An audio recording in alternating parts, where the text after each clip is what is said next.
Tekma, ki bi morala biti pred enim mesecem, je dobila nadomestni termin v zadnji novembrski sredi. Takrat jo je odneslo močno deževje in o pravočasnem obvestilu avtobus iz Maribora ni krenil na pot. Ob prihodu v Domžale med sredinim poznim popoldnevom pa razmere niso bile bistveno drugačne, dež je znova razmočil igralno površino, a odpovedi tokrat ni bilo.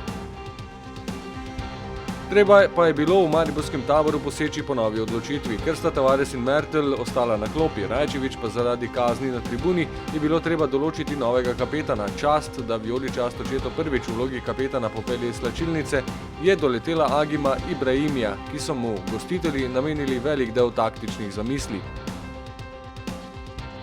Tako so one danes postavili nekaj atipično, neke flasteri, ki nismo videli v tej slovenski ligi, že nekaj časa smo videli Knezović lovil Ibrahimija po celem igrišču, kar je mogoče malo smešno, ampak cilj opravičuje sredstva, oni so osvojili točke, verjetno so zadovoljni, ne?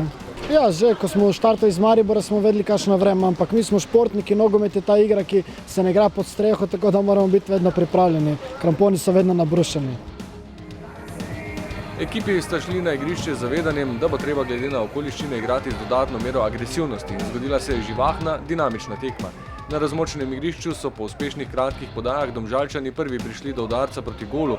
Vuk je dobro nameril z 20 metrov, žoga je zadela vratnico za napovednik zanimivega dogajanja. Sledil je še en domžalski poskus, znova Vuk s podobne razdalje, tokrat je Handanović žogo odbil čez prečkov pot.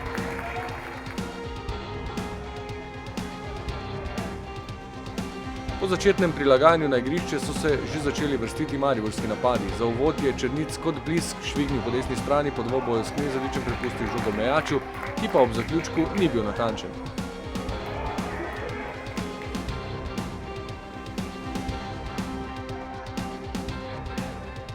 In sredi prvega polčasa vodstvo za Maribor po mojstrovini Roberta Berića. Berić se je med dvobojem ob robu igrišča bolje znašel v ocenjevanju, kako se bo obnašala žoga. Ušel je Zecu, nato pa ob mojstrskem preigravanju in nadzoru žoge tudi v težkih razmerah premagal vratarja Vidmarja.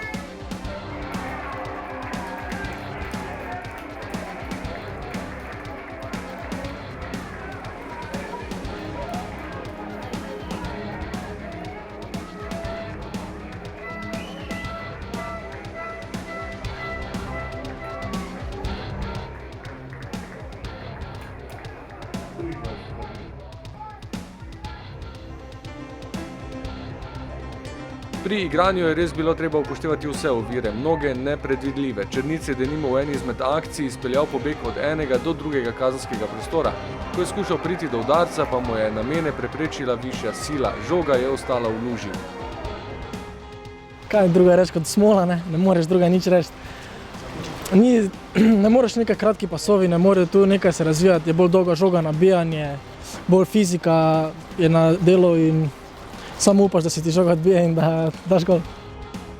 Si pa obe ekipi zaslužita velike pohvale za prizadevnost. Živahno je bilo pred obema goloma. O predložku Šimunovića in poskusu Knezovića z glavo se je moral Handanović vreči proti desnemu spodnemu kotu, da je odbil žogo v kot.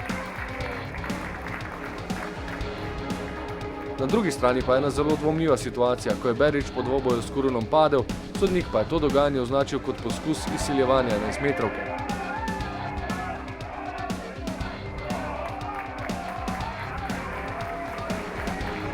Na potrditev, da se obeta nadvse zanimiv drugi polčas, ni bilo treba dolgo čakati. Vuk se je najprej z obrata v kazenskem prostoru odločil za udarec, Handanović je bil dobro postavljen.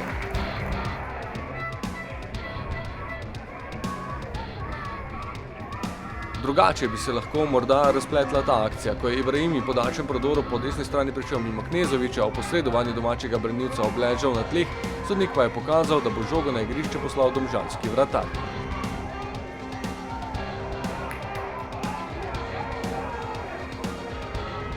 Mariborski vratar je zabeležil še eno odlično obrambo, ko je Kovjenić dobro nameril z roba kazenskega prostora, potem pa je sledila revija golov. Kar 3 v 8 minutah. Najprej Domžalčanom uspelo izenačenje. Udarcu Šimunovića je Handanović žogo le odbil, Ibejšek pa jo je iz bližine potisnil čez golovo črto.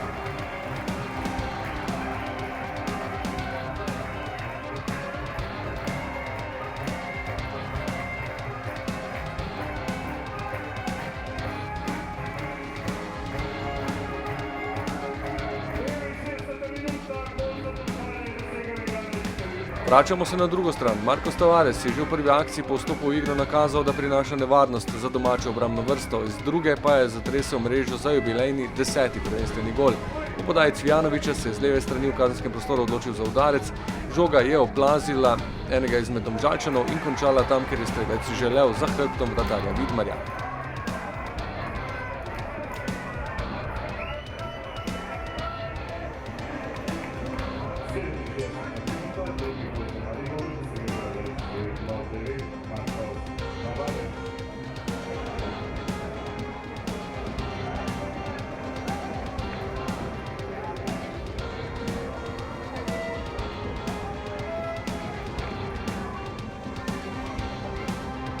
A s tem se ni končalo. Naslednji napad in rezultat je znova izenačen. S precej sreče, bolje rečeno avtogolom.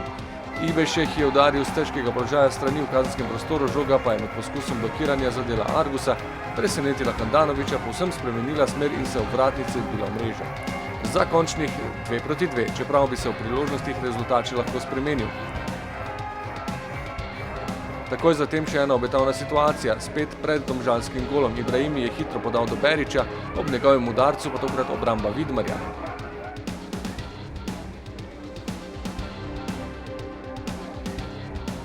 Še eno grožnjo za domačega vratarja je pomenil Cvijanovićev poskus z razdalje, žoga je zletela v levi vratnici.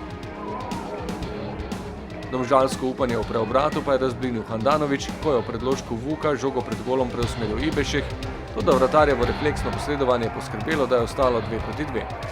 Kot so centimetri tik pred zadnjim sodniškim žvižgom preprečili tretjo žogo v domžalski mreži. Podal je Viler, Cvijanović pa z glavo nameril proti levemu kotu, žoga tik ob vratnici.